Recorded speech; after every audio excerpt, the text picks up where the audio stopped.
하나님 말씀 사도행전 6장입니다. 그때 제자가 더 많아졌는데 헬라파 유대인들이 자기의 과부들이 매일의 구제에 빠짐으로 히브리파 사람을 원망하니 열두 사도가 모든 제자들을 불러 이르되 우리가 하나님의 말씀을 제쳐놓고 접대를 일삼는 것이 마땅하지 아니하니. 아멘. 우리는 오늘 2절 말씀에 대해서 더 관심을 가지고 집중하여서 생각해 봐야겠습니다. 2절 말씀, 6장 2절 말씀입니다.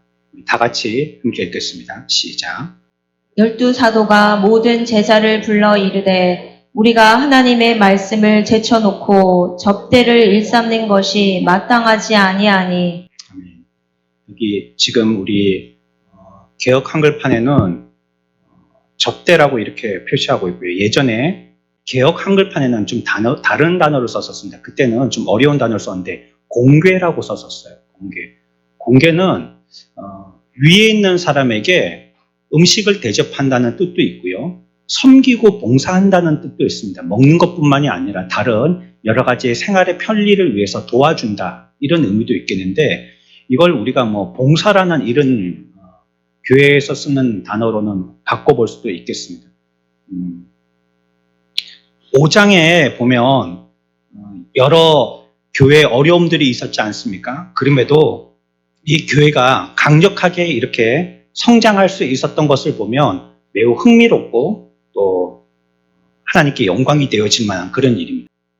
교회는 편안해야지만 부흥하는 것은 아니라는 것 여러분들이 기억하시기 바랍니다. 어쩜 교회는 편안할 때 더 부패하고요, 더 잘못될 위험이 있습니다. 그래서 교회에 재정을 적립해 두는 것도 어떤 목적을 두고 적립하는 것은 어쩔 수 없는 것이지만 그걸 많이 모아뒀다고 좋은 게 아니에요. 그건 어디에 쓰기 위해서 모아둔 거지 우리의 부의 축적을 위해서 모아둔 것이 아니기 때문에 모아두었으면 자꾸 이렇게 활용을 하고 사용해야 되듯이요. 교회도 어려움이 있고 힘든 일이 있더라도 그 일들이 우리에게 재료가 되어서 얼마든지 우리를 거룩하고 경건하고 교회다움으로 변화시킬 수 있다는 것 우리가 알고, 그게 다 나쁜 거라고 이렇게 계산해서는 안 될 것입니다. 오늘 우리가 생각할 말씀은 어떤 부분이냐면 교회 안에 조직에 대한 경계를 얘기하는 것입니다. 이 조직이 있는데 교회 안에는요, 그리고 그 조직은 어떤 성까지를 지켜야 하는가 하는 걸 얘기해 보려고 하는 것입니다. 1절 보면요, 헬라파 유대인들이 자기의 과부들이 매일의 구제에 빠짐으로 히브리파 사람을 원망하니라고 얘기하고 있습니다. 여기 헬라파라는 단어부터 해석하고요. 헬라파라는 말은 그리스인이라는 뜻이 아니고요. 여기서 쓰는 헬라파는요, 유대인들을 가리킵니다. 그리스인이 아니고요, 유대인들. 근데 그 당시에 유대인들이 여러 나라에 흩어져서 살고 있었고요. 그 중에서는 그 나라 언어인, 흩어져 살고 있는 언어인 그리스어를 쓰고 있는 유대인도 있었어요. 그런 사람을 사도행전에서는 일반적으로 헬라인이다 이렇게 부르는 겁니다. 그러니까 그리스어를 쓰고 있는 유대인들 말이죠. 그렇다면 히브리파는 무슨 말이겠어요? 그냥 그대로죠. 여기에 팔레스틴 지역에 살고 있는 유대인들, 본 유대인들, 그런 사람들을 히브리파 유대인들 이렇게 얘기하는 것입니다. 오늘의 현대어로 바꾸자면요, 아마 이런 말들은 교민과 같은 이런 의미일 것입니다. 우리 미국에 살고 있는 우리 교포들 있잖아요. 그 사람 좀 국어로 이렇게 서로 의사소통하는 걸 어려워하죠. 그러나 그 사람들 우리 민족이잖아요. 우리 동포잖아요. 그렇죠? 그런데 가끔씩 또 우리나라에 들어와 있기도 하고 또 오랫동안 정착하기도 하고 그렇게 하고 또 어떤 사람은 왔다 갔다 하기도 하고 하잖아요. 그런 사람들, 이런 사람들을 얘기할 때 오늘 1절에서 헬라파다, 히브리파다 이렇게 얘기하고 있는 것입니다. 근데 이 둘 사이에 교포들하고 원래 있는 원주민 유대인들하고 어떤 다툼이 있었다는 것을 배경으로 설명을 하고 있어요.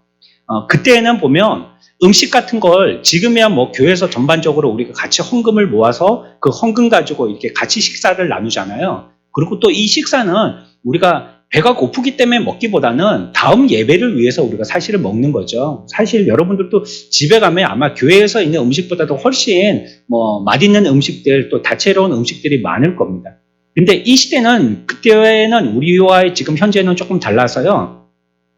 넉넉한 사람들이 집에 있는 음식들을 갖고 와서요. 교회에서 음식을 베푸는데 그것은 자기만을 먹기 위해서가 아니라 어려운 사람들을 나눠주기 위해서 그렇게 먹은 거예요. 그러니까 교회에서 아니면은 그 사람들은 이렇게 끼니를 해결하지 못할 그런 사람들이기 때문에 그런 사람들은 교회에 와서 그때 같이 식사를 나누고요. 그때 교제도 하고 그런 시간을 가졌던 것입니다. 그런데 헬라파 사람들의 입에서요. 자기네들 과부들이 있는데 히브리파 사람들과 같은 대우를 받지 못한다는 것에 대해서 지금 분쟁이 일어난 거예요. 왜 우리 헬라파 사람들만 이렇게 더 희생하고 더 헌신을 해야 되고 또 죽으라고 더 많이 일해야 되냐고 이렇게 얘기하는 거예요. 왜 당신들은 그렇게 편하게 대접만 받고 우리는 이렇게 죽으라고 여러분들하고 이렇게 공개하고 봉사하고 섬기고 이렇게만 해야 되냐고 이렇게 서로 헬라파 유대인들과 히브리파 유대인들 간에 분쟁이 있었다는 거예요. 이것이 본문의 배경입니다.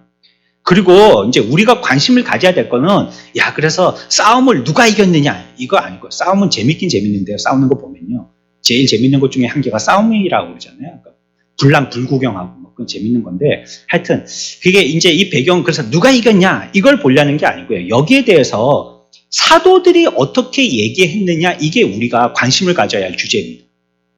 이 문제에 대해서 배경이 이런 상황인데 이때 사도들은 과연 여기에 대해서 어떻게 질서 잡아주었느냐 하는 것입니다.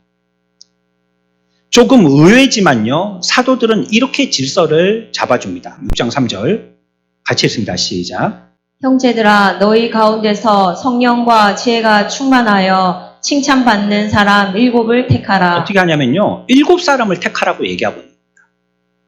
결정은 너희들끼리 서로 사이좋게 지내. 왜 그렇게 싸우는 거야? 아니 또 돌아가면서 봉사하면 되잖아. 우리가 먹고 이 조만 식사 당번할 게 아니고 저 조도 식사 당번하니까 그때 공평하게 하면 되고 이런 식으로 어떤 일에 대한 질서나 이런 관리를 말하지 않고요. 뭐라고 얘기했냐면요. 성령과 지혜가 충만한 사람 7을 뽑으라는 거. 사람 7 뽑으라는 것이 사도의 질서를 잡는 방법이었었어요. 이 집사들을 세워서요. 재정과 성도들을 살피고 가난하고 고통받는 자들을 돌보게 하는 제도에 대한 일반적인 개념의 시초가 되어지도록 하라라고 얘기하고 있습니다. 우리 재직들이 하는 일이 이런 일입니다. 잘 들으십시오. 재직들은요. 성령과 지혜가 충만해서요. 재정도 살피고 성도도 살피는 일을 해야 됩니다. 이게 재직들입니다. 또 중직자들은 물론 우리가 무슨 회의할 때 손들고 어떤 일들에 대해서 다른 사람들이 잘 모르기 때문에 이런 것은 이런 것입니다. 저런 것은 저런 것입니다라고 설명도 하고 또 거기에 대해서 의견도 제시할 수 있지만 중직자들의 주 임무는요. 성도들을 살피는 겁니다. 장로가 돼가지고 한 번도 자기의 성도들을 신방 안 했다. 그러면 장로 자격이 없어요. 권사들도 마찬가지고 집사들도 마찬가지입니다. 하는 일은 교회에서 여러 가지 일들을 갖다가 분과별로 바나바 회별로 또 이름별로 시스템을 만들어서 일하는 거지만 가장 중요한 것은 성도를 살피는 겁니다. 권찰을 별스럽지 않은 직분으로 생각하는데 권찰의 일도 마찬가지입니다. 자기보다 어린 신앙의 사람을 살피고 전도해서 그 사람과 바나바가 되어주는 일, 그게 권찰의 일입니다. 그러니까 이런 일들을 하라고 하는 거예요. 저와 여러분들이 이와 같이 훌륭한 또 주님이 세우신 귀한 7 집사와 같은 역할들의 사명을 잘 감당하는 주의 종들이 되시길 축원합니다. 이게 그 일을 시초로 하게 한 것이 바로 이 장면입니다. 이때로부터 그와 같은 집사 제도의 시초가 마련되어진 것입니다. 사도들이 7 집사를 명한 이유는요. 스스로 말씀을 갖다가 제쳐놓고 봉사하는 것이 마땅하지 않다는 것입니다. 2절 보면요. 사도들이 얘기합니다. 하나님의 말씀을 제쳐놓고 이거는 누가 하는 일이죠? 이 사도들이 하는 일이거든요. 말씀에 집중해야 되는 거. 오늘날로 치면 목사들입니다. 목사가 하는 것이 말씀에 집중하는 것입니다. 그런데 이걸 제쳐놓고 뭐 하는 것이 마땅하지 않다고요? 접대하는 것, 공개하는 것, 봉사하는 것. 이게 마땅하지 않다는 겁니다. 그러니까 명확히 할 일을 구분 짓는 것입니다. 목사는 뭐 하는 사람이냐? 가서 뭐 청소하고 뭐 만들고 뭐 돕고 또 그거 뭐 닦고 수리하고 이런 게 아니고요. 목사는 말씀을 제쳐놓지 않는 겁니다. 말씀을 단단히 붙들고 있는 겁니다. 이게 목사가 하는 것이고 집사들은 금방 말씀드린 그 일을 하는 겁니다. 서로가 해야 될 일들이 다르기 때문에 사도가 되어진 우리가 우리의 해야 할 일들을 제쳐놓고 당신들이 해야 될 것을 하는 것은 마땅하지 않다. 지금 이 말을 하고 있는 것입니다. 처음에는요, 아마 이거 가능했을 것 같아요. 왜냐면 돌볼 사람들이 몇 명 없었을 테거든요. 사실 그렇잖아요. 교회가 개척됐었을 때는요, 조금 헷갈리기도 해요. 이게 교회인가 우리 집인가 헷갈릴 때가 있어요. 교회에서도 우리 집에 일을 해야 되고요. 우리 집에서도 교회 일을 해야 되거든요. 그래서 교회에서 뭐가 필요하다 하면 집에서 쓰는 숟가락도 갖다가 놔야 되고요. 또 집에서 또 망치질을 하려고 하는데 집에 망치가 없으면 교회 망치 갖고 와서 또 쓰기도 하고 그러거든요. 그래서 처음에 개척교회 목사님들은 거의 자기의 사제를 다 거기다가 털어서 이제 교회를 시작하는 것이니까요.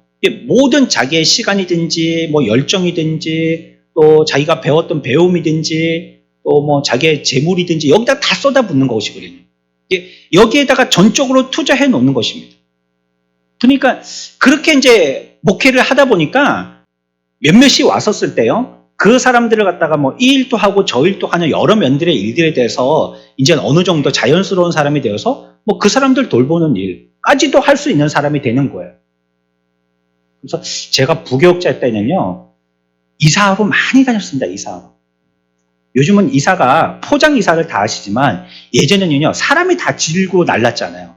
요즘엔 전부 다 또 엘리베이터가 있고 또 사다리 차 있으니까 다 올라갔지만 예전에는요. 사람들이 다 그거 5층까지 피아노 옮기고 한여름 8월 달에 해보셨나요? 그거? 안 했으면 말을 하지 마십시오. 그거 한번 해보면 진짜 입에서 단내 납니다. 5층까지 피아노를 올려야 되고요. 또 그거 5층까지 올리는 그 집이 이사 가기를 3층 사람이에요. 그럼 3층에서 또 내려야 돼요. 그래가지고 5층이 또 8층이죠. 그렇게 하면. 그래가지고 그 자리에서 짜장면 한 그릇 먹고 그냥 집에 오는 겁니다. 그런 걸 하여튼 부교육자는 하여튼 처음에 면접 볼 때 힘이 있는가 없는가, 병치레를 하는가 이런 걸 봤거든요. 왜냐하면 이런 걸 해야 되니까. 피아노를 짊어질 수 있는 정도의 체력이 돼야 되니까.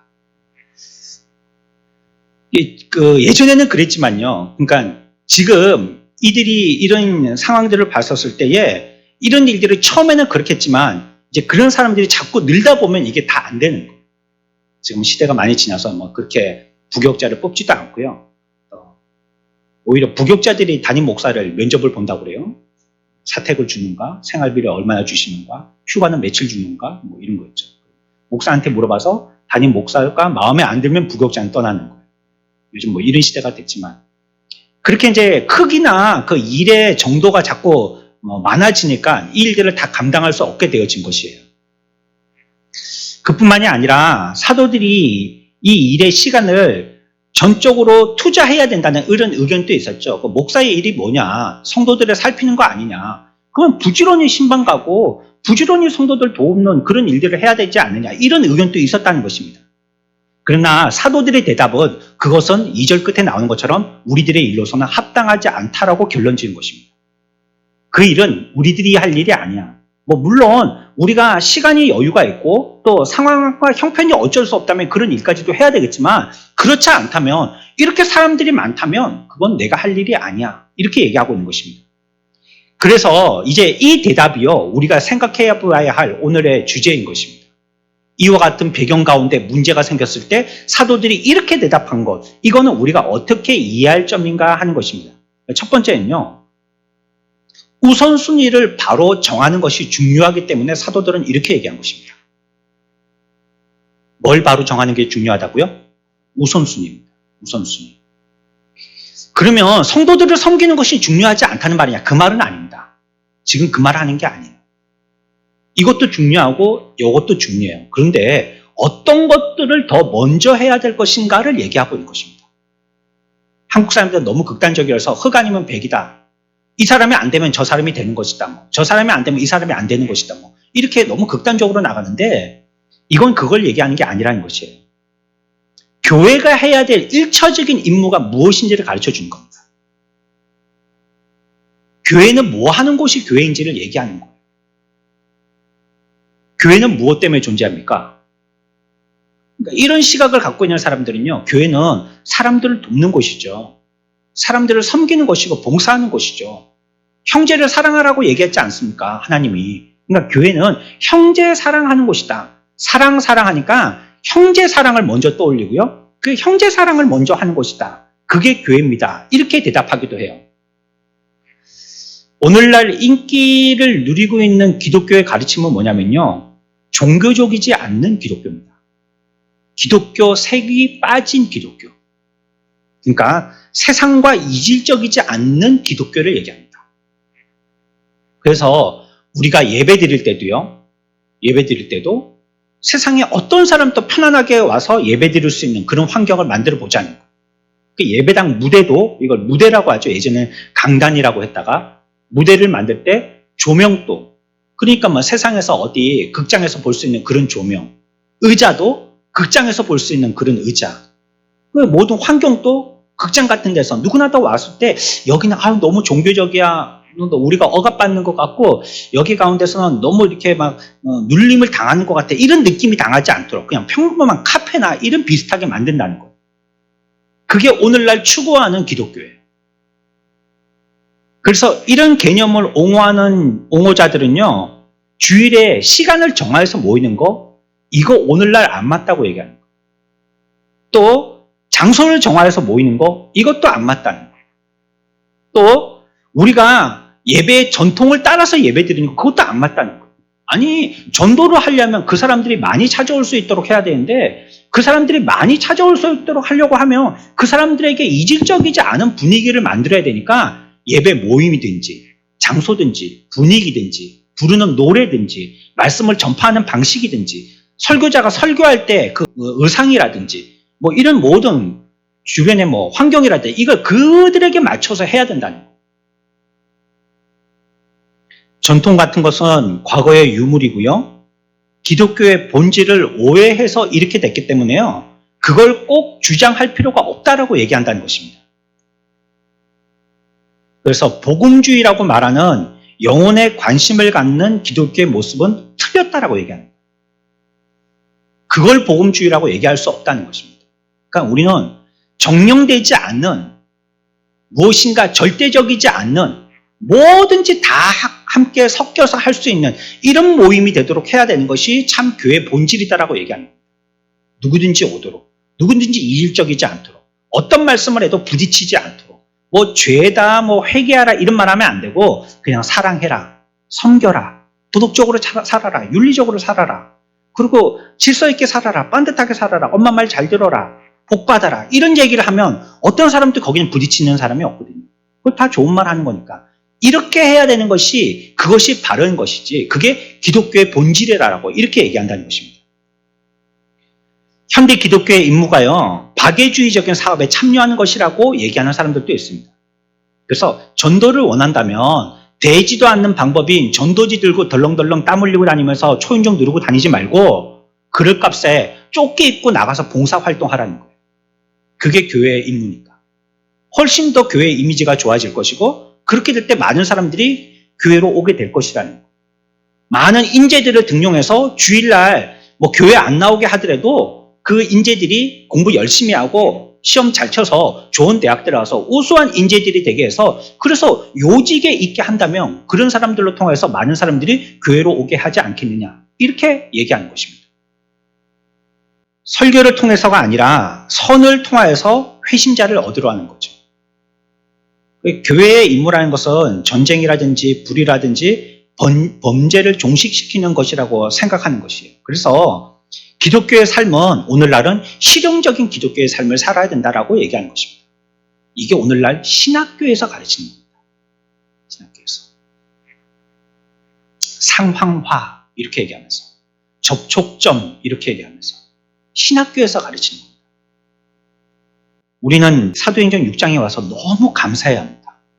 저는 이 말씀을 준비하면서 너무 감사했어요. 만약에 이 초대 신약교회의 위기의 상황에서 이들이 한 모습이 자칫 잘못된 결정을 했다면 오늘날 우리들은 이런 모습으로 바른 예배를 드리지 못했을 것이 분명하기 때문입니다.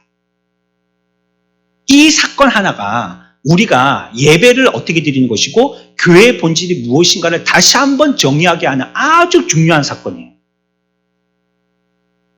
만약에 이 6장의 1, 2절의 말씀에 이 사건이 없었다면 앞에서 얘기했던 것처럼 자유주의 신학자들이 얘기하는 것처럼요. 또 무용론을 주장하는 자들인 것처럼요. 또 우리가 신앙생활할 때 이와 같이 종교적이지 않는 이런 기독교를 주창하는 사람들처럼요. 그렇게 우리는 예배하고 있었고 이걸 아무렇지도 않게 생각할 것입니다. 저는 얼마 전에 좀 가슴 아픈 뉴스를 읽게 되었는데요. 미국에서요. 연합장로교회에 한 1800개 교회가 그 교단을 이탈했다는 겁니다. 연합감리교회, 장로교회가 아니고 연합감리교회. 그 이유는 동성애를 지지하는 교단이 되었기 때문이라는 거예요. 미국 교회가 지금. 그래서 그걸 지지하지 않는 교회들이 2019년부터 탈퇴하기 시작해서 지금 1800교회가 탈퇴했다는 거예요. 지금은 뭐 그거 지지하는 그런 설교를 해야 되고 또 성도들도 거기에 대해서 다 찬성표를 하고 또 교회에다가 깃발을, 무지개 깃발을 띄워놓고 그렇게 하고 그런 목사들을 갖다가 세워놓고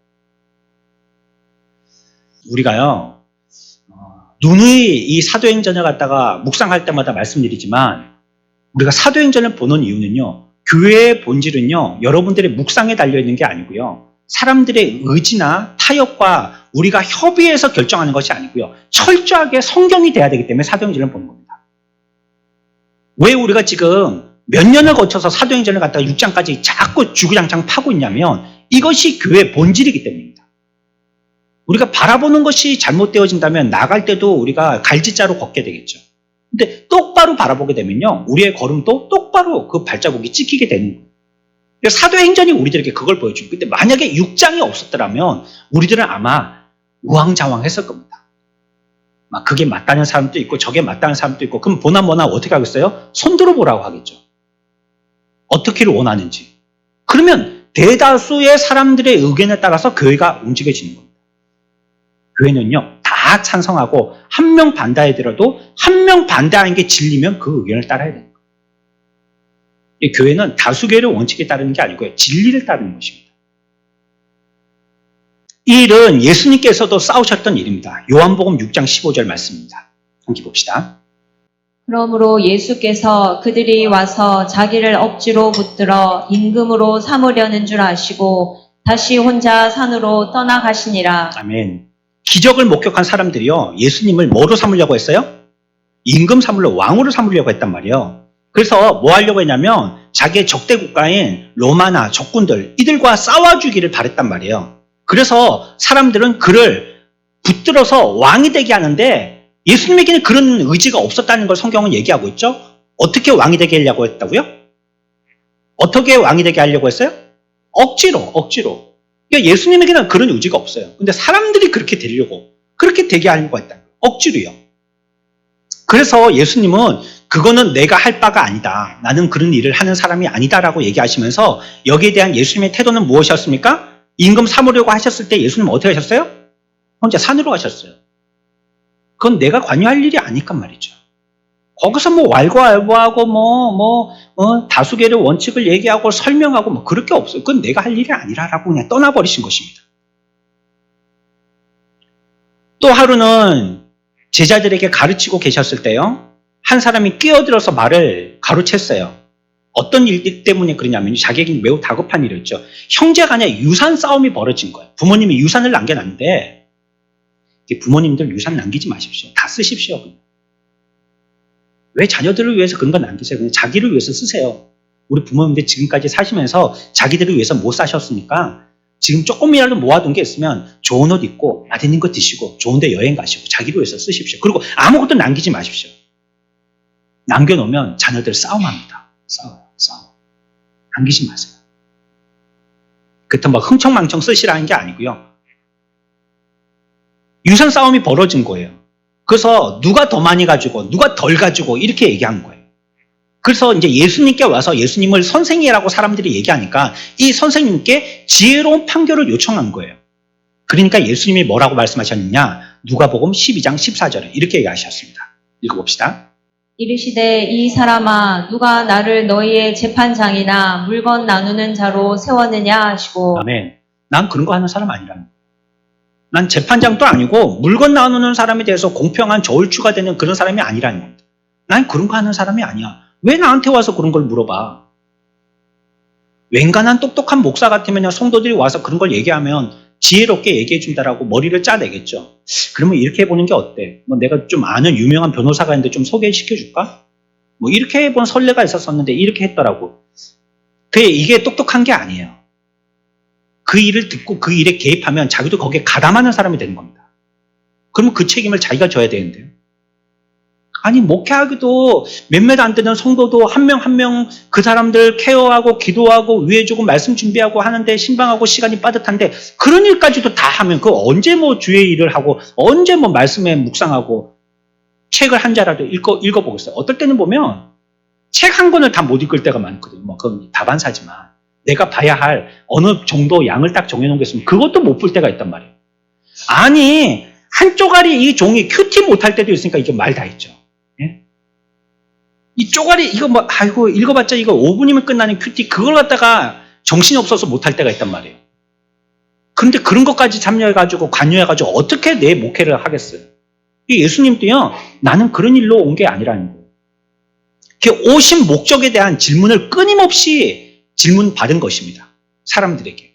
사람들은 자기의 삶에 대한 해결을 위해서 자꾸 나와서 예수님께 이런 거 어떻게 합니까? 저런 거 어떻게 합니까? 라고 물어봤지만 예수님이 느끼시기에는요. 예수님은 과연 이 세상에 왜 오셨습니까? 라는 질문으로 들으시는 거예요. 그 예수님은 나는 그런 거 하러 온 사람은 아니라고 단호하게 얘기하시는 겁니다. 그리고 피하시는 거예요. 그 사람들이 들을 때에는 어렵사리 찾아와서 질문하는데 그 사람들과 사이가 안 좋게 느껴질 정도로 냉정하게 나는 그러기 위해서 온 사람이 아니야. 이렇게 그냥 아예 철벽을 쳐버리시는 거예요. 어느 날 헤롯 당원들이 이 정치인들이 와서 물어봅니다. 우리가 누구한테 세금을 바치는 것이 옳습니까? 여러분들이 잘 알고 있는 대목이죠? 그렇죠? 여기 대해서 마태복음 22장 21절에 주님은 뭐라고 말씀하셨어요? 여러분들 대답해 보십시오. 뭐라고 말씀하셨죠? 가이사의 것은 가이사에게, 하나님의 것은 이거 그렇게 하면 되는 거 아니야? 그거 뭐 그렇게 어려워? 바르게 하면 돼. 정해놓은 질서대로 하면 돼. 세상의 법대로 하면 되는 거야. 이렇게 얘기하고 있는 것입니다. 성령을 통해서요 이해를 깨우치신 것이죠. 그래서 교회의 1차적인 임무는요 사람들을요 진리 앞에 바로 세우는 것입니다. 그게 교회가 하는 일이에요. 이거보다 더 우선시 될 일은 없어요. 목사가 할 일도 이 일입니다. 좀 죄송하지만요 목사에게 너무 많은 것을 기대하지 마십시오. 목사는 여러분들을 비유 맞춰주는 탤런트가 아닙니다. 목사의 하는 일은 사도들에게 명령하신 것처럼 말씀을 묵상하고 진리를 바로 여러분들에게 전개시키는 겁니다. 뭐 물론 그거는 목사의 역량이기도 하겠지만요. 그건 자기와의 싸움이고요. 그렇지 뭐 이것도 잘해야 되고 뭐 한국의 기독교의 목사들은 슈퍼맨을 요구한단 말이에요. 성도들이 슈퍼맨. 운전도 잘해야 되고 이삿짐도 날라야 되고 피아노도 옮길 수 있어야 되고 또 뭐 수리도 할 줄 알아야 되고 다 고칠 줄 알아야 되고 물어보면 척척 박사야 되고 뭐 거의 AI 해야 되고 뭐 뭐든지 다 뭐 내 고민과 걱정이 있으면 어떤 상담가보다도 훌륭한 상담을 해줄 수 있어야 되고 내 슬플 때 위로해주고 또 기쁠 때 와서 같이 박수하고 뭐 촛불에 호하고 같이 불어주고 뭐 기분 좋은 날 그냥 뭐 카익도 잘라주고 막 그러고 막 브라보 이런 것도 해주고 그래야 된다고 생각합니다. 안 오면은 안 오니 하십시오. 바쁜 일이 있어서 안 오시겠지 하십시오.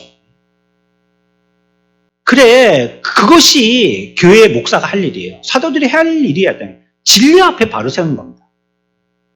어제도요 좀 부끄러운 얘기지만 차 안에서 우리 아이들과 또 논쟁이 벌어졌어요. 좀 그런 걸 뭐 좋아하는 건 아닌데요. 하다 보면 제가 말하다가 막 그 소리 좀 크게 하지 말란 말이에요. 이런 거 가족들이 좀 크게 한 게 아닌데 보일스의 보통 평균이 이 정도 올라가 있나 봅니다. 너무 크게 하지 말라면 귀가 아프다고.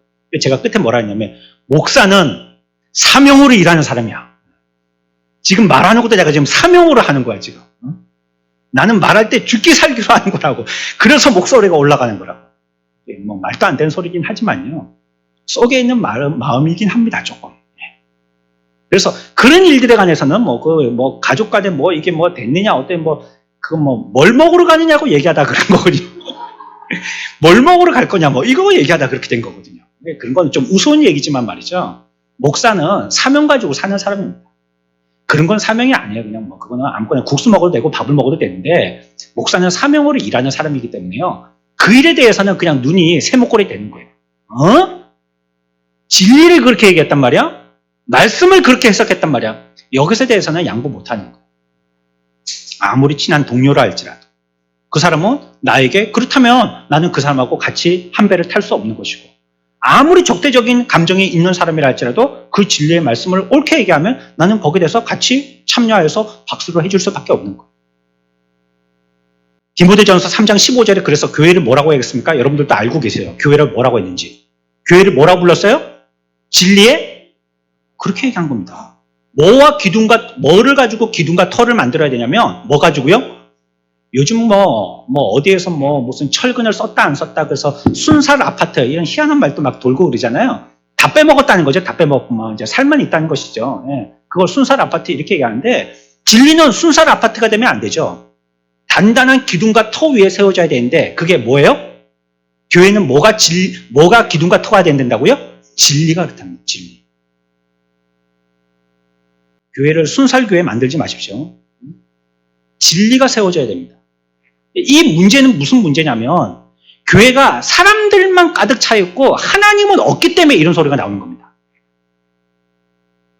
진리가 무엇인가를 관심 가지고 하나님의 뜻에 맞추기보다는 우리가 너무 그 가운데 다 신들이 되어 있기 때문에 그래요. 제가 이렇게 얘기하면 여러분들이 여기서 인정 안 하겠죠. 그러나 여러분들의 말의 뜻은 그런 것입니다. 왜 하나님의 뜻에 맞추냐는 거예요. 내 뜻에 안 맞추고. 그러니까 내 기분 나쁘고 내가 다른 사람들에게 무시당한 것 같고 내 자존심 상하고 내 의견이 게재되지 않고 추진되지 않고 사람들에게 그것에 대해서 따돌림 당하는 것 같고 왜 나를 이런 식으로 생각해요? 그 시도와 의도 자체가 잘못된 겁니다. 교회는요. 하나님의 진리가 세워지는 곳이죠. 나를 세우는 곳이 아니에요. 그러면 그곳은요. 내가 세운 터고 내가 세운 기둥들입니다. 그럼 이건 교회가 아니에요. 사실. 집회로서의 교회라는 말은 어울릴지 모르지만 하나님의 전으로서의 교회는 아니란 말입니다. 그때부터.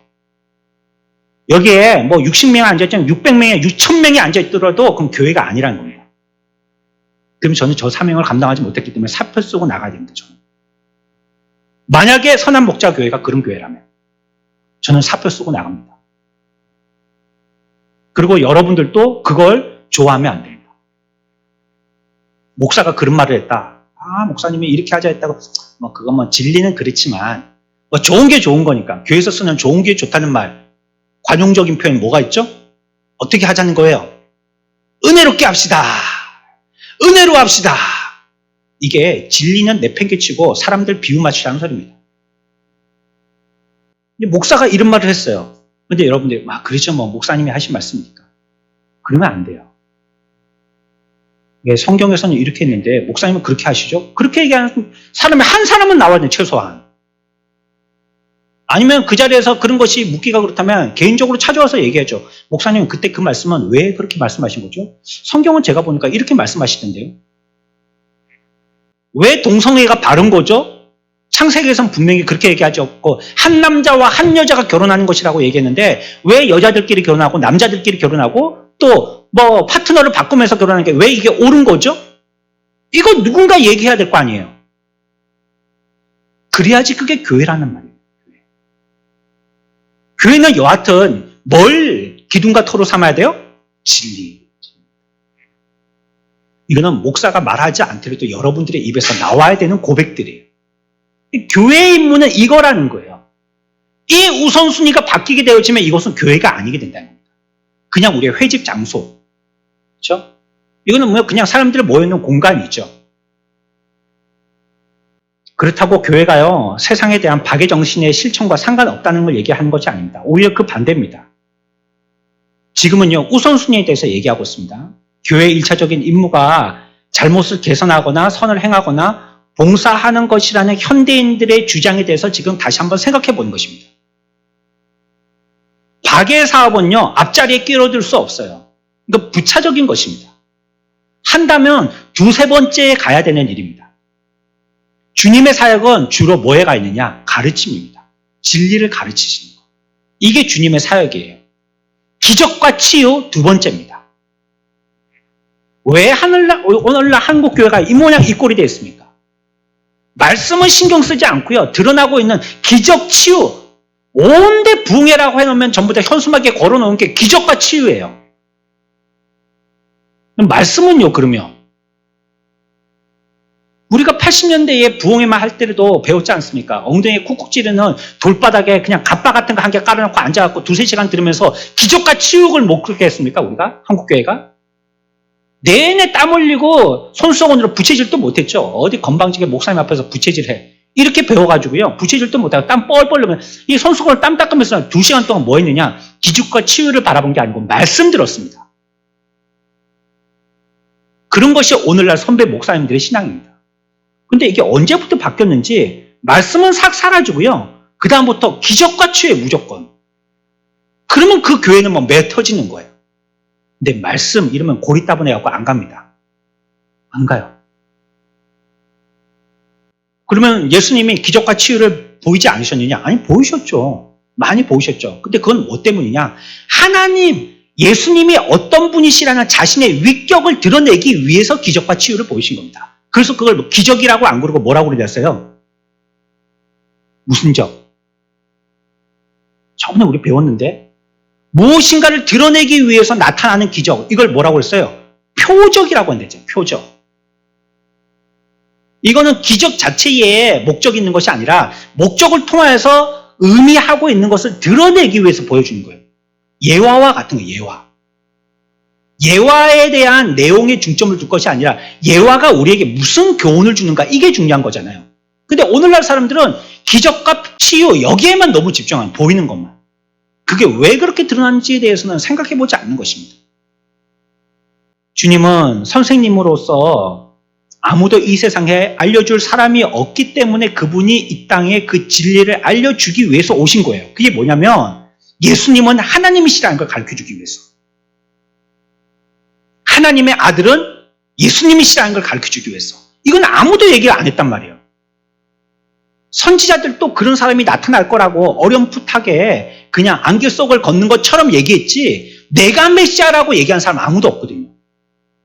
그래서 직접 오셔서 그렇게 말씀하시려고 오신 겁니다. 그리고 그것을 보여주시기 위해서 이적과 치유를 나타내신 거예요. 교회가 등장하자마자 사람들은 과부에게 관심을 기울인 것입니다. 오늘 장면이 그런 것이잖아요. 빈민 구제도요. 정치인과 사학자들이 생각하기 전에요. 이미 1세기 전에 교회에서 있었던 일입니다. 세계의 복지 정책들 대부분이 교회가 수세기에 걸쳐서 선도했던 것들입니다. 교회는요.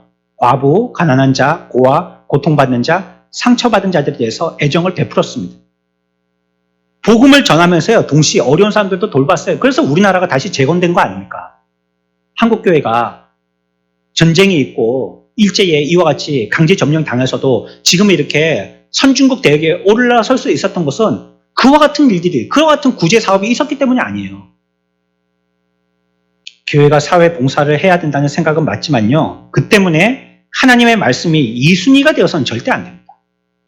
그 우선순위가 바뀐 겁니다. 사도들은 말합니다. 3절, 우리가 하나님의 말씀을 제쳐놓고 젖대를 일삼는 것은 마땅하지 아니하니 라고 얘기하고 있습니다. 사도들의 일이 그 일이 아니라는 것입니다. 그러니까 첫 번째 우리가 기억할 것은 교회는 이렇게 사도들이 얘기한 것은 무엇이 중요하기 때문이라고요? 4글자? 우선순위. 우선순위는 뭐예요? 진리를 증거하는 것입니다. 그게 교회예요. 교회 와서 재미없다고 앉아있다 가는 사람도 있습니다. 안타깝지만 어쩔 수 있나요? 재밌게 하려고 여기서 늘 주일마다 뭐 쇼를 할 수는 없잖아요. 제가 그랬으면 좋을까요, 여러분들? 제가 여기서 막 이렇게 라비 넥타이 메고 쇼하면 여러분 재밌으시겠어요?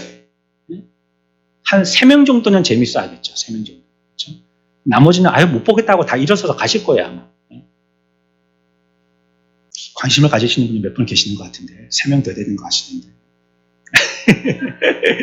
교회가 그런 게 하는 게 아니잖아요. 그렇죠? 그러니까 우리는 여하튼 우리가 힘쓸 바는요. 진리가 얼마나 바르게 세워지느냐 여기에 힘써야 됩니다. 모두가 깨어있어서 모두가 거룩하고 경건한 삶이 되어서 이 진리가 바르게 세워지고 있는가? 우리의 목사님의 설교 가운데는 진리가 바르게 세워지고 있는가? 우리의 헌신과 삶 가운데는 진리가 바르게 세워지고 있는가? 내가 지금 기도할 때도 진리를 세우고 있는가? 봉사할 때도 진리를 세우고 있는가? 사소하게 교회 안에서 뭐 무슨 봉사를 하더라도 서로 간에 뭐 같이 있으니까 얘기할 시간들이 많잖아요. 그때도 난 진리를 세우고 있는가? 아니면 나를 세우고 있는가? 최소한 교회라는 예배당 이 공간 안에서만이라도 그걸 해야 돼요. 이게 훈련되지 않으면 나가서는 뭐 보나마나 하니까요. 두 번째요. 그렇다면 우리는요. 교회가 왜 복음 전파를 첫째로 둬야 하는가 하는 문제에 부딪히게 됩니다.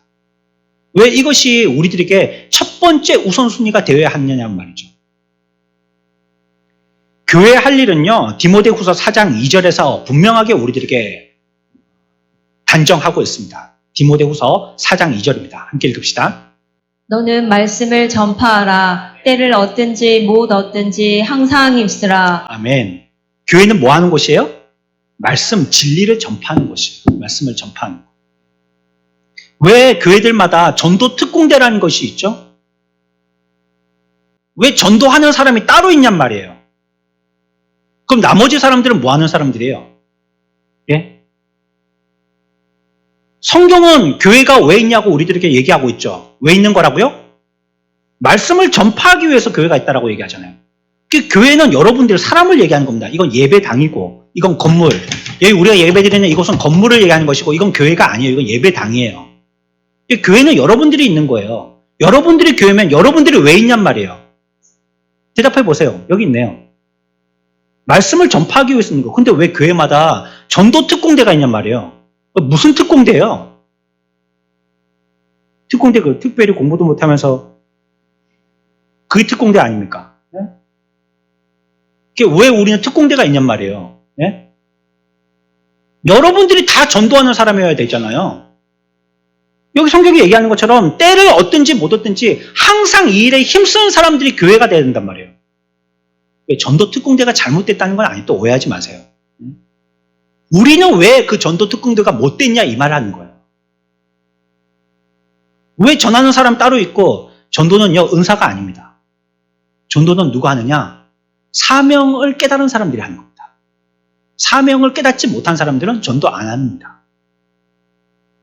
전도가 교회의 사명임을 여러분들이 깨달으시기 바랍니다. 이건요 제가 얘기하는 게 아니고 성경이 얘기하는 겁니다.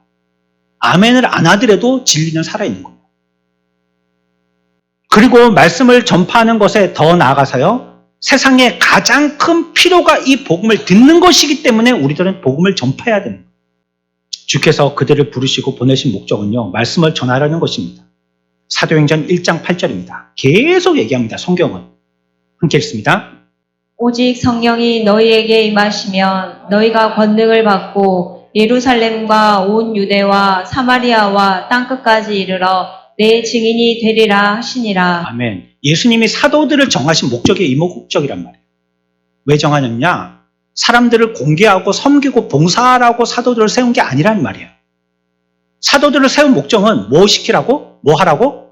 증인되라고 하는 거예요. 증인. 앞에서 말씀하셨던 것과 같이 진리를 전파하라고, 말씀을 전파하라고. 이래서 사도들을 세워놨다는 것입니다.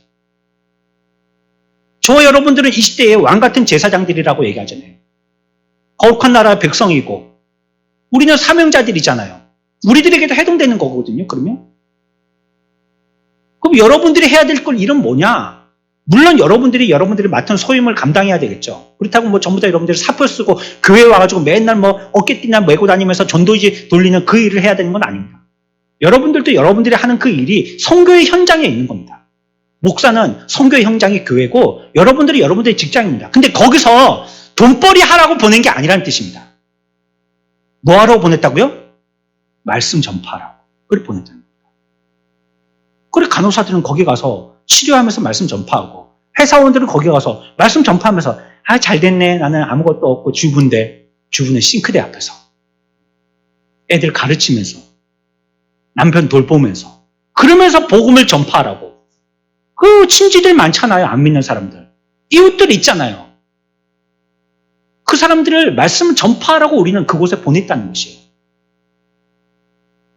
베드로는 자신에게 전할 사명이 주어졌음을 예루살렘 당국자들에게 명확하게 밝히고 있죠. 우리가 사도행전 4장에서 보았습니다. 4장 20절입니다.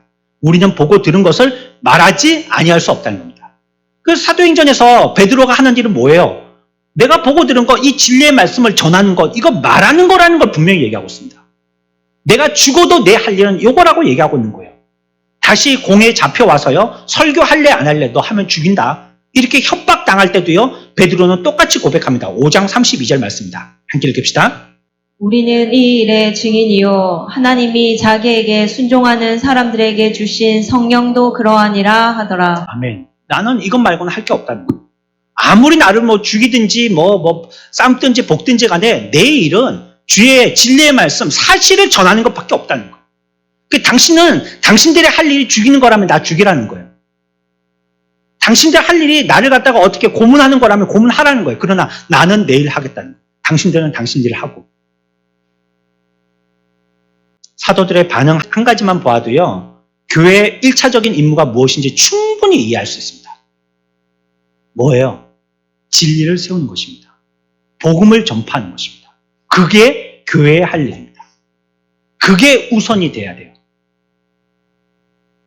만약에 기독교가 인간의 철학이나 이론이라면 그처럼 불쌍한 자들을 돌보고 선행을 베푸는 일에 더 투자하고 설교는 조금 덜 투자해도 된다고 말할 것입니다. 그러나 하나님의 아들이 사람의 아들이 되어서 세상의 구원자로 오셨다는 것, 사도들은 바로 이 메시지를 전하는 사람이었다고 성경은 분명하게 우리에게 얘기하고 있습니다. 그리고 이렇게 해야지만이 인간적인 근본적인 문제가 해결되어져요.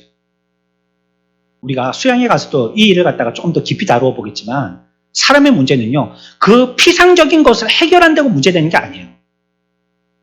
마치 배가 아파요, 아기가 엄마한테 엄마, 배가 아파, 막 창자가 끊어질 것 같이 배가 아파. 그랬더니 엄마가 구급 상자에서 후시딘을 갖고 와서 배에다가 발라주는 거야.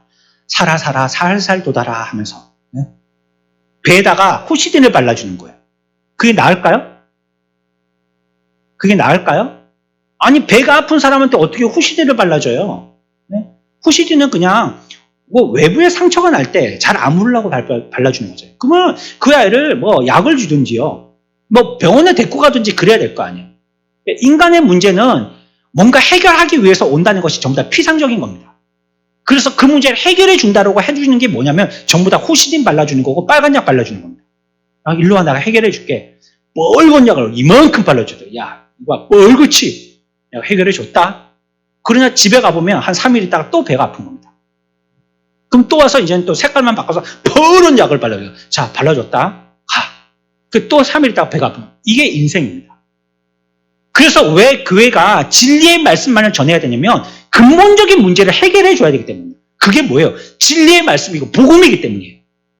이거 외에는 진리가 아니기 때문에, 이거 외에는 문제를 해결할 수가 없기 때문에 그걸 제시하는 겁니다.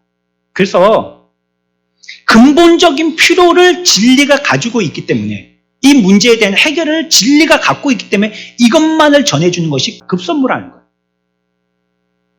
헬라파 사람들은요, 먹고 입는 것, 돈, 사람들에 대한 관심에 대해서 생각하고 있었습니다. 오늘날 우리들도 물질주의 시대에 살고 있습니다.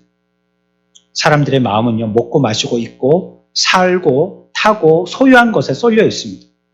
몸의 필요, 몸의 상태, 음식과 건강, 이런 것들이 기독교의 일체적인 관심이라는 주장은 틀린 주장입니다.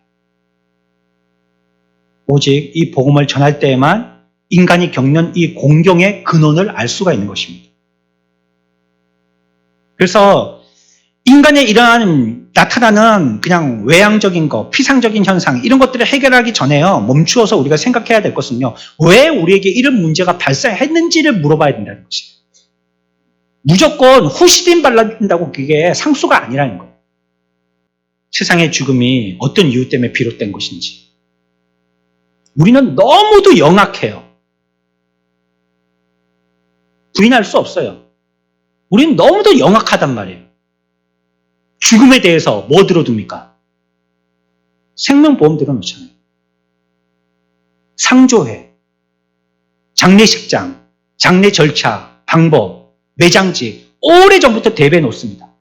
하지만 진정한 의미인 죽음의 의미는 생각하지 않습니다. 그렇게 죽음 차에 가서 죽음에 대한 여러 가지들을 다 마련해 주지만 정작 사람이 왜 죽는지는 생각 안 해요. 그 장례식장에 와가지고요. 아, 이거 슬프다고 서로 안고 단추만 누르면 눈물이 쭉쭉쭉쭉 나오고 막. 그래가지고 가가지고는 이제 밥 먹으면서 재밌는 얘기하는 거. 부르르 짭짭 막 수육이 맛있네. 이 집에 반찬이 잘하네. 맛집이네. 와, 이 장례식장 맛집이네. 어? 이런 거 얘기하는 거예요. 그때만이라도 인생이 무엇인지를 생각해 봐야죠. 죽음은 자꾸 가까이 다가오지 않습니까? 처음에는 모르는 사람의 죽음에 우리는 초대받게 됩니다. 그래서 거기 문상 가요. 이제 조금 아는 사람 죽음에 가까이 초대받게 됩니다. 거기 문상 가요. 다음엔요, 가족 죽음에 초대받게 됩니다. 거기 문상 가요. 다음은 여러분들 차례입니다. 다음은 그 영정사진의 주인공이 여러분이라고요. 근데 어째 그런 장소에 가고 수육 맛있는 얘기냐만 하냔 말이에요. 야, 이 집에는 시래기 국 잘 끓이네. 이 얘기만 하냔 말이에요. 왜? 이거 어떻게 하는 거지? 레시피를 물어볼까? 이런 것만. 네? 인생의 죽음에 대해서는 생각해보지 않는다는 거예요. 거칠에만 관심을 둘 뿐 그 실상은 전혀 알지 못해요. 사도들이 말하는 이 말씀만이 공경의 진짜 근원과 인류의 근본적인 필요를 파헤친다는 것을 성경은 얘기하고 있어요. 말씀만이 우리의 인생관 전체가 무엇이 잘못되었는지를 얘기해 주는 겁니다. 섬김을 하나님 말씀보다, 봉사를 하나님 말씀보다 앞에 두는 것은 잘못입니다. 사람을 하나님 앞에 놓는 것은 언제나 잘못되어진 결과를 항상 역사가 보여주었습니다. 세상의 중심에는 인간이 있습니다. 인간이 전부이고 그런 말을 하면 그리스도인들조차도 다 지지합니다. 어느 때 창원의 주제가 그거죠. 사람을 중심한다. 그 사람들이 들을 때는 기분 좋겠죠. 나를 중심한다니까. 과연 그게 신앙적인가요? 어떤 아파트 선전도 그런 적이 있었습니다. 여러분들이 여기에 중심이 되십시오. 그 무슨 뜻인지 알겠어요. 기분 좋고 분양받아가지고 좋은 데 살아라 이런 뜻이겠죠. 근데 그건 성경적이지는 않아요. 아마 그 문구는 비그리스도인이 지은 걸 거예요. 분명히. 사도들이 봉사하는 데 전적으로 시간을 투자한다면 복음은 전혀 전하지 못했을 것입니다. 오늘날 세상의 모든 문제는요, 하나님을 알지 못하는 데서 비롯된 것입니다. 사람들은 온통 내 문제, 내 아픔, 내 고통, 내 슬픔, 내 염려만 얘기합니다. 인간이 전부죠. 하나님에 대해서는 얘기하지 않습니다. 교회에서조차도 내 일에 대해서 관심이 있지 하나님의 역사에 대해서는 얘기하지 않나요? 목사님, 내 문제를 해결해 주십시오라고 얘기하지 하나님의 뜻이 어디 있습니까? 이걸 묻지 않나요? 기도도 40일 작정 기도를 왜 합니까? 내 뜻을 이뤄달라고 하나님 앞에 떼쓰는 거죠. 금식도 왜 합니까? 하나님 내 뜻 안 이루어지면 내가 여기서 탁 죽어버릴 거예요. 떼쓰는 거죠. 하나님의 뜻이 어디 있는지 목숨 걸고 내가 하나님의 뜻을 찾아보고 아니라면 절대 선회하겠습니다. 이런 뜻이 아니라는 거예요. 40일 기도해봐서 그 안에 하나님의 뜻을 보여주신다면 내가 원하는 것 다 포기하고 하나님이 원하신 대로 하겠습니다. 이런 뜻으로 기도하지 않는다는 거예요. 맨날 우리가 찬송할 때는 주님의 뜻을 이루소서 부르지만 속으로는 내 뜻을 이루어 주소서 이렇게 부른다 이거예요. 맨날. 이 교회가 아닌 겁니다. 이게 어째 교회입니까? 그렇게 얘기하는 것이 어째 교회고 그게 어째 성도입니까? 그게 어째 설교고 그게 어째 기도입니까? 그건 아무것도 아니에요. 인간 노름일 뿐이에요. 그죠? 인간들끼리 모여서. 인간과 세상의 삶은 어디에서 왔습니까? 하나님을 모르면요. 이 질문에 절대 대답할 수 없습니다. 여러분들에게 있는 그 일들, 고민스러운 일들, 그 어째서 그렇게 된 것입니까? 누가 보증을 잘못 서서요? IMF 때문이라고요? 그 근본적인 원인을 생각해 보세요. 무엇 때문인지. 우리가 지금 왜 이런 어려움을 당하고 있는지 아니면 내게 왜 이런 기쁨과 희열이 있는지 그 원인을 생각해 보시라고. 나라들도 신이 되어서요 서로 신성시합니다. 어느 나라는 그 나라 국기 앞에 절을 합니다. 그 나라가 신이 되어 있어요. 그리고 그들의 역사를 숭배합니다. 그러니까 싸우는 거예요. 사람들이 왜 헬라판이, 왜 내가 히브리판이 왜 싸웁니까? 하나님의 통치 아래 있지 않고요. 전부 다 자기의 통치를 내세우려고 하기 때문에, 나를 드러내려고 하기 때문에. 여러분들 노골적으로 얘기해 봅시다. 왜 싸웁니까? 내가 앉으려고 싸우는 거 아니에요. 예? 내 뜻을 세우려고 싸우는 거 아니에요. 내가 그 뜻을 딱 꺾는 순간 싸움은 없어요. 소리 나요? 소리 나냐고요? 이래 소리 나는 겁니다. 내가 포기하고 피하면요, 소리는 절대 안 나요. 근데 나는 지기 싫거든요. 내 뜻을 드러내야 되겠거든요. 내 의지를 세워야 되겠거든요. 그러니까 소리가 나는 겁니다. 교회에서 하나님의 뜻이고 하나님의 말씀이고 이런 것은 뒷전이고요. 자기 뜻이에요. 그러니까 맨날 교회에서 소리가 나는 겁니다. 그래서 그게 더 중요한 거예요. 하나님 뜻보다. 에덴에서 어리석은 인간은요, 하나님으로 충만해야 된다는 진리를 깨닫기만 했어도요, 반역은 일어나지 않았을 것이고요, 세상에 이와 같은 죄의 문제들은 발생하지 않았을 것입니다. 우리들은 스스로 똑똑하다고 여겨요. 필요를 먼저 챙기고 서로를 먼저 챙겨야 한다고 말합니다. 계명은 서로를 내 몸과 같이 사랑하는 것이라고 얘기합니다. 그래서 유명한 정치인들을 불러가지고요, 교회 단상에 세워서요, 그 사람들에게 우리가 얘기하고 있는 이 사랑을 같이 얘기해달라고 합니다. 그리고 성도들은 그 밑에서 듣습니다. 아니요. 안 믿는 사람들은 앉아서 들어야 할 자들이지 올라와서 얘기할 자들이 아닙니다. 아무리 코딱지 많은 교회라 할지라도 그들은 올라와서 얘기할 자들이 아니에요. 앉아서 들어야 할 자들. 그리고 사랑을 얘기해요. 성경은 얘기합니다. 마태복음 22장입니다. 37절부터 39절 다 함께 읽습니다. 시작. 예수께서 이르시되 내 마음을 다하고 목숨을 다하고 뜻을 다하여 주 너의 하나님을 사랑하라 하셨으니 이것이 크고 첫째 되는 계명이요 둘째도 그와 같으니 내 이웃을 내 자신같이 사랑하라 하셨으니. 아멘. 분명히 사랑하라고 했지 않습니까? 그러니까 똑같은 사랑을 얘기하는데 뭐가 잘못된 겁니까? 누구 와서 얘기하든지 다 사랑을 얘기하라는데요. 아니요. 여러분들이 지금 잘못 읽으신 겁니다. 그렇게 이해하셨다면. 분명히 보십시오. 내 마음을 다하고 목숨을 다하고 뜻을 다해서 순서로 봐서는 제일 먼저 누굴 사랑하는 거예요? 하나님을 사랑합니다. 주 너희 하나님을 사랑해. 이게 순서가 첫 번째라는 거예요. 그리고 분명히 순서로 얘기합니다. 이게 첫째고 뭐가요? 뭐가 첫째라고요? 하나님 사랑 이게 첫째고 그 다음이 있다는 거예요. 둘째가 이와 같으니 둘째가 뭐예요? 그게 이웃 사랑하는 거예요. 이 순서 첫째, 둘째를 헷갈려하면 교회는 무질서해진다는 겁니다. 여러분들 교회는요. 사도들은 이렇게 시끄러웠기 때문에요. 그러면 뭐 여기 가서 편들어주고 여기 가서 위로해주고 이런 짓 안 했습니다.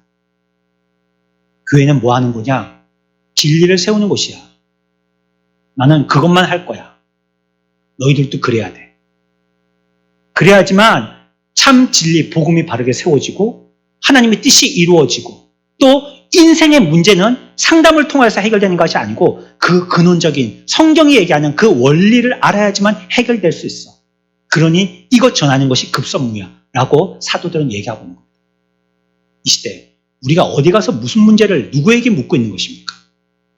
과연 이런 고민들을 왜 나 혼자 그와 같이 머리를 싸매고 아둥바둥하고 애쓰고 있는 것입니까? 우리의 할 일은 따로 있습니다.